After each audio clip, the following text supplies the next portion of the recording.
If that linear kind of pathway of waste continues to go on, I think that's what hurts the most. Because you can see dollars and cents, you can see embodied carbon, you can just see them being pushed into a waste processor's giant picking pile and be crushed by things, and any potential recoverability just kind of be destroyed.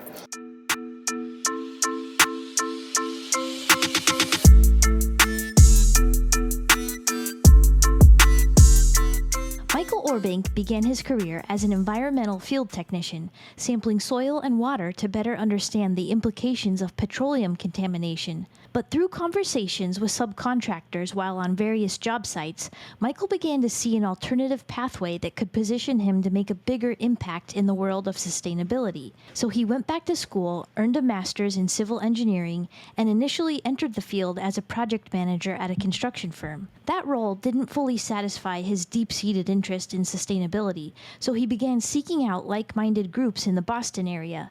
He soon found himself in a session led by the Carbon Leadership Forum about embodied carbon in buildings, and it was that session that turned the kaleidoscope for Michael.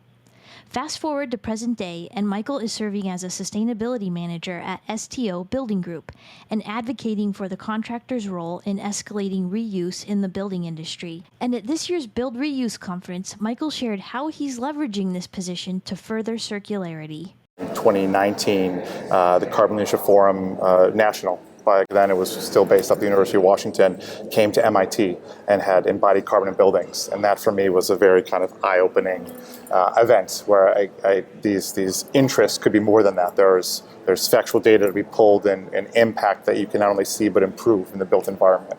And since then, I was one of the founding members of the Carbon Leadership Forum of Boston, now the Boston Northeast. But it's really just been asking questions, and especially in construction. Construction is really good at doing stuff they've always done. We can guarantee our client, hey, we can give you this job on time for this price, and really de-risk everything. But because of that, it becomes a very kind of narrow-minded scope, narrow-minded, this is how we accomplish everything. So when you're a curious person and ask questions, especially kind of from the environmental, the green, the kind of circular look of things, and the answers are, well, this is how we've always done it. Why do we need to throw this material out? Why are we kind of this dirty? It always ended up being like, oh, this is just what we do. So I think my career has just been asking questions and trying to figure out what better looks like in the context of speaking a contractor's language, being able to understand, not quite as an outsider, but for someone who's inside it all, well, what are the levers to pull to really go from very slowly moving to kind of more rapid adoption and seeing everything as best practice instead of seeing it as an extra green thing we need to do or an extra circular or sustainable thing, really kind of determining, well, the theory makes sense, what does it look like in execution? And since then, I've had some success and continue to push forward with it all. Was there a moment in particular where it maybe on a job site or something where it hit you, where you saw some of the waste? Or yeah, there have been a couple jobs which I think continue to kind of motivate me and push me forward. The pandemic obviously really halted, so a lot of the work I do is in interior construction. So the pandemic really halted a lot of job sites, and coming back out of that in 2021, 2022, and having owners want to kind of redo their space and attract people back, but having materials that are still from 2019 that maybe have never been worked in, the furniture, finishes, these spaces. I think that is what has been so eye-opening to me. I can always go to job sites and just see, well, we just throw this out just cause. The new owner doesn't want it or the project scope demands it, so we're just going to get rid of it all. We don't really care where it goes. And I think that's always been really tough to see, because sometimes they look like completely new materials, or, oh, we could use that in a different project kind of thing. But really, especially these projects who are just, this has never been used before, the new owner doesn't want to get rid of it. I think those are the kind of, I'll call them landmark projects, where not only you can do the most, but if nothing gets done, if that linear kind of pathway of waste continues to go on, I think that's what hurts the most.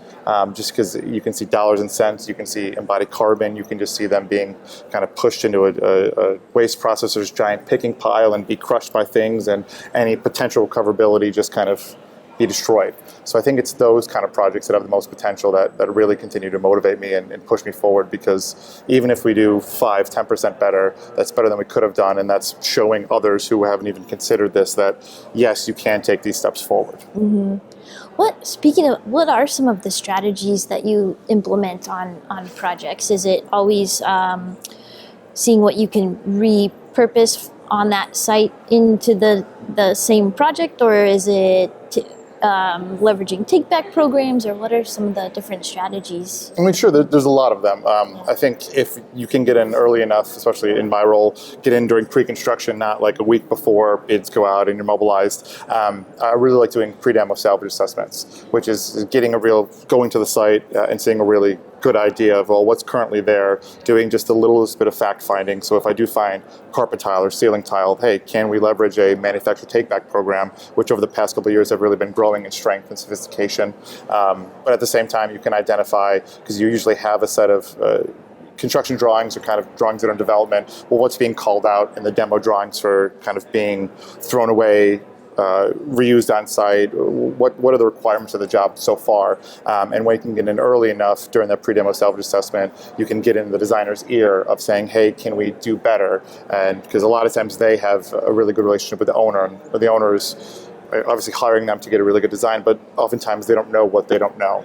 So being able to kind of have the more collaborative process early enough can really push things forward and make my job easier. But if from the contractor side, if we don't get that and we just have to go in, it's really kind of, well, what can we do to eliminate as many kind of waste loads as possible? So I mentioned the take-back programs, finding really easy solutions for furnitures, finishes, and really using at times a very niche or very underdeveloped reuse vendor market to say, well, what can you take right now? How can we kind of chip away at that demo scope? So maybe this project we can only do 10-15% of what I want to do, but now you have that pathway, that relationship developed that you can then increase over time.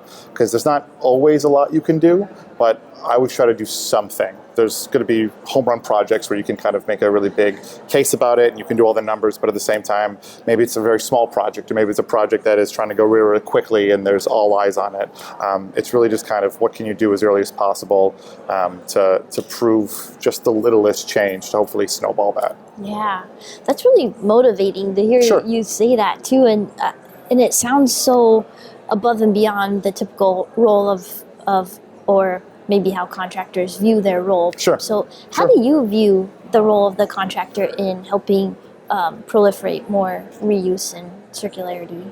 I mean, sure. I mean, we're the ones doing the work. We're the ones kind of contracted to go from what was to what will be. And I think there's a lot of power in that. And there's a lot of kind of relationships we hold, whether they're contractual relationships or kind of working relationships, and leveraging all of that is really what needs to get done constantly. And we're already doing that. It's just being a bit more mindful in it all. And oftentimes delivering things that my project teams, my estimators don't even know is possible, and then kind of lifting those small success stories up to build that momentum. Because I think the GCs, whether you're a GC, whether you're a construction manager, and not self-performing, there's just so much potential. There's a lot of studies that show that not only 2% or something of materials that could be pulled out of projects currently are, but in 2018 the EPA did a study that shows that about 30% of materials that are delivered to site aren't even installed. A lot of times either goes attic stack or just straight up waste. So there's just so much better that can be done. It almost feels unethical to not do that kind of in the greater scope of things. Because construction, the built environment is responsible for 40% of emissions globally through the kind of the whole chain and emission scope. So I don't know, there just seems to be a responsibility that more and more GCs are kind of understanding, but I think all GCs need to understand that because we're the ones doing the work. There's just so much we can do and so much more we can do to make it all better.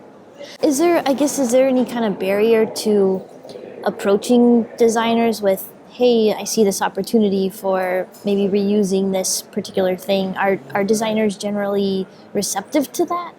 I think there's a lot of perceived barriers. I think there's a lot of unspoken, well, we don't want to rock the boat, we don't want to increase costs, we don't want to kind of pull the schedule out. And that's why, like I said earlier, the earlier the better getting in. But what I found a lot of times is kind of honestly and openly approaching designers and saying, hey, I've identified this. Have you considered it? Because I think it can drive down costs. I think it can actually kind of make the owner happy, save time in the schedule, save demolition. And if the owner or the project is having embodied carbon goals, I think that's just another win that you can add to it all, because a reused material is going to remove those A1 to A3 new emissions, hopefully keep materials regional and reduce lead times for others. So there's a lot of just small wins that oftentimes maybe the design team owner don't even know, because they're not looking at the contractor as kind of a partner and all that can kind of help their goals. They're just looking at someone who can achieve what is put on paper.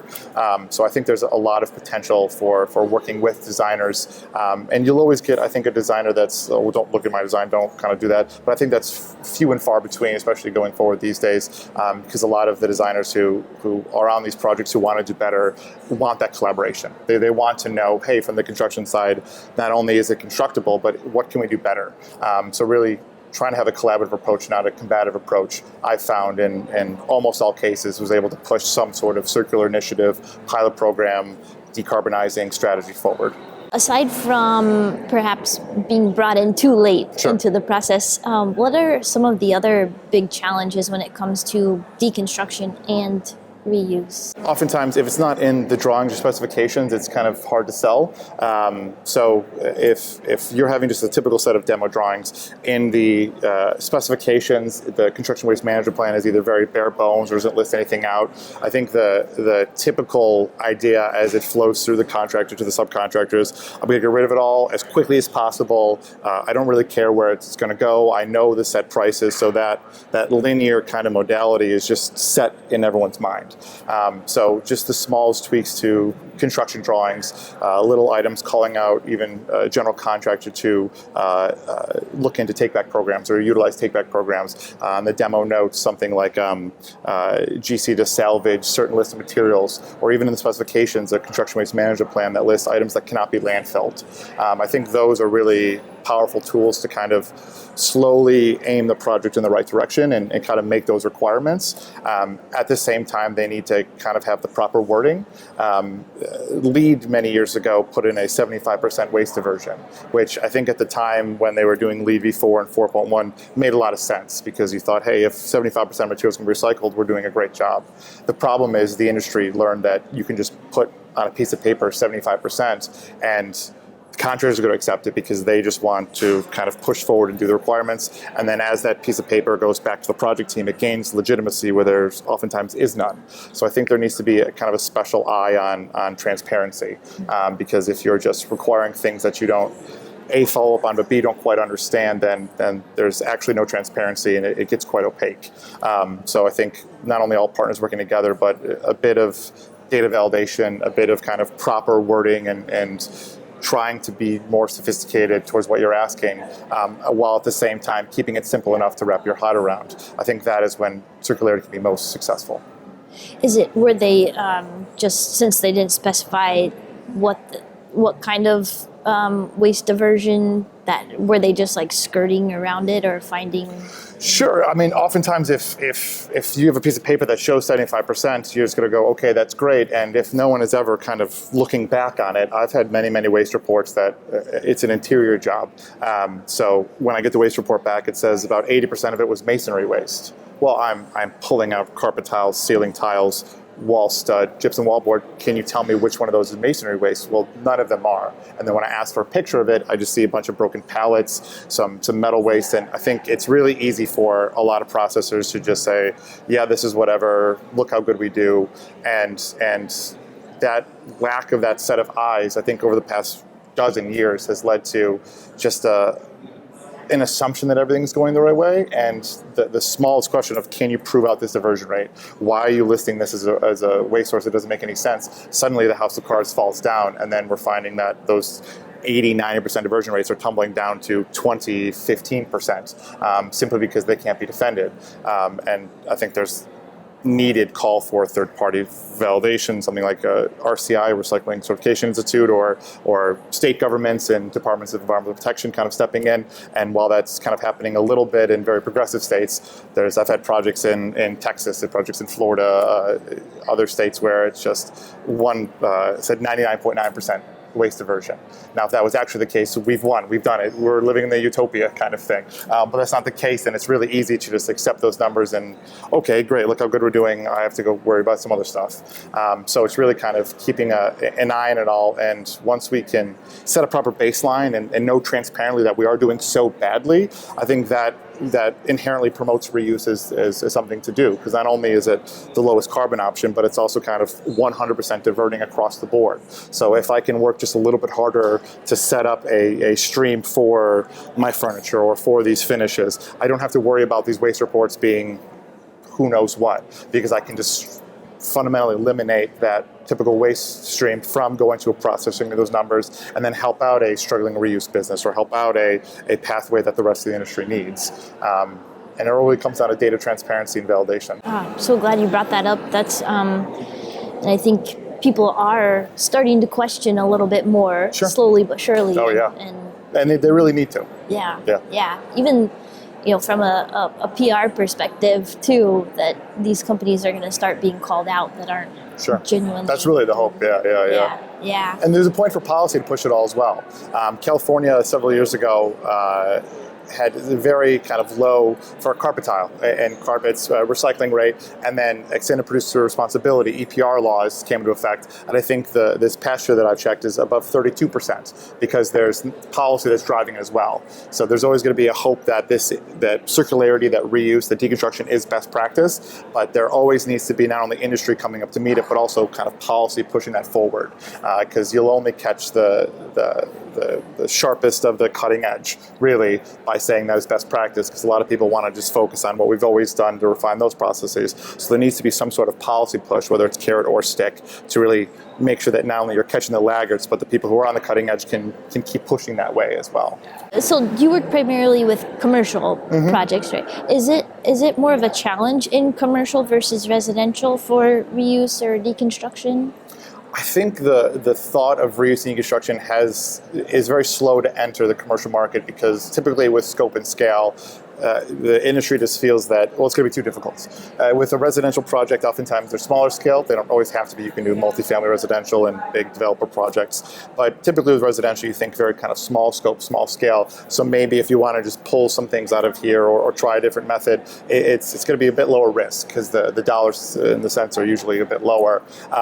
But oftentimes that means you're missing out on the fact that if you can figure out a better strategy, a better logistical plan, a better pathway, then these commercial projects, you're really catching much more of it all.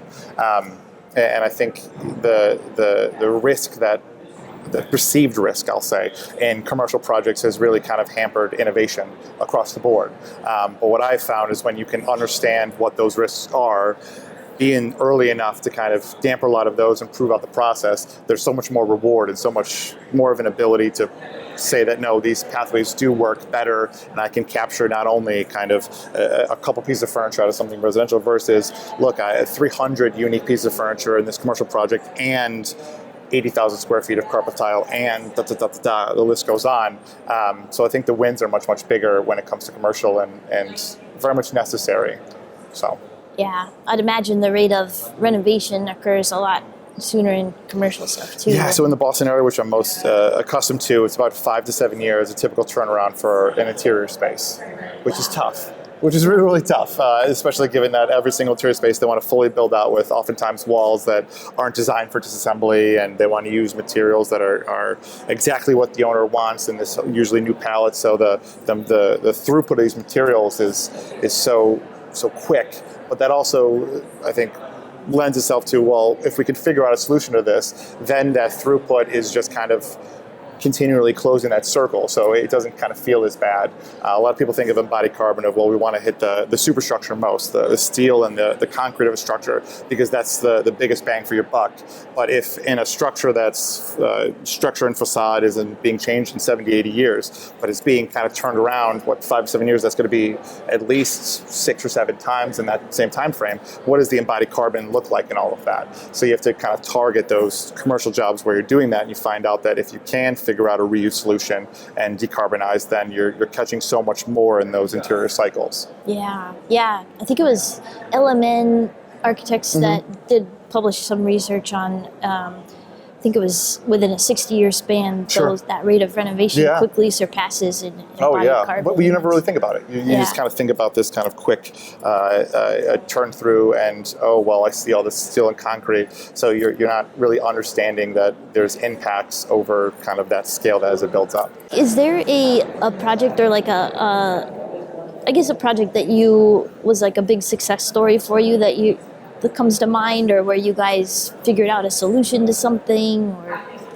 I think some of my first material take-back programs, understanding that they're not kind of 100% reuse, but I think, and I'll take a step back to take a step forward, a lot of contractors and our demo subs and demo partners are really of the mind of this is just how it should work. So it's really hard oftentimes to introduce innovation because they see it as new or something that might take more time or effort. So I had a acoustic sealant take-back that was about 80,000 square feet, and when I first got into it, I tried to do all the theory and the math of it all. Well, I think I understand we're going to be palletizing it, which might take a little bit more labor effort because they're not used to it. We have to wrap it, but through 80,000 square feet, doing the math, we can probably save about 4 or 5 dumpsters, and I can do the math about how much all those take. And I know that Armstrong was a manufacturer who would come and pick it up for free.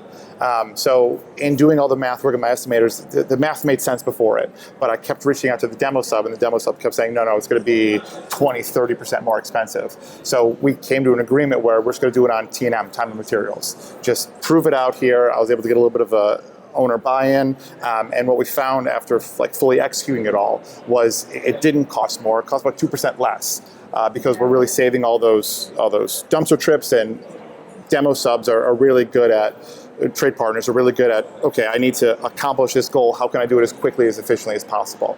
So where they thought it would be 20, 30% more labor, maybe on the first day it was a bit more labor, but they got really good at it really quickly. And then what I found out and was able to prove to not only myself, but my team and the owner was that, hey, these material take-back programs don't have to be this kind of ridiculous add-on. Sometimes they can be just what we should do. And there's always going to be a little lessons learned, but I think those first few take-back programs, whether it was carpet tile or ceiling tile, were really eye-opening to kind of not only my own company, but the market itself. And now there's demo subs that if I go into a project, they're saying, we want to do this. We want to go above and beyond. And 2 years ago, that wasn't the case at all.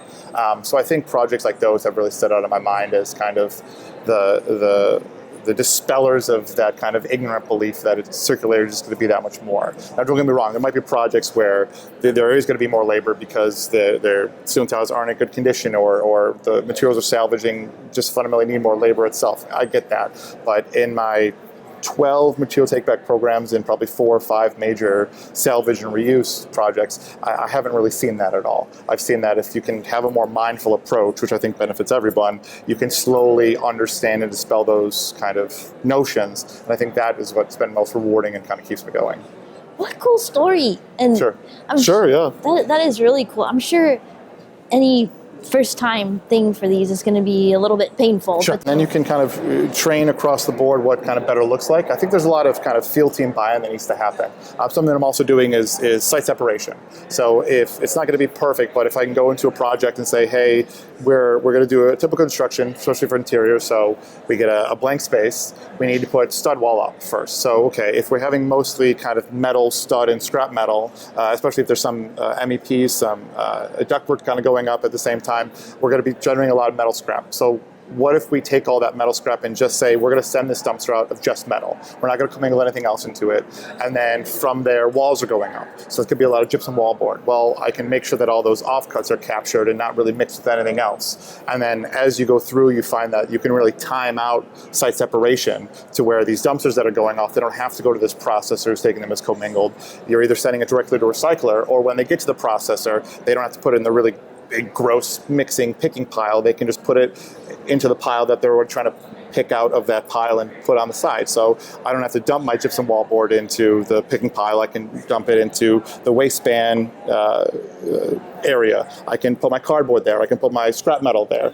And then that actually helps out the processors because they're really struggling to hit their minimum rates in a lot of states.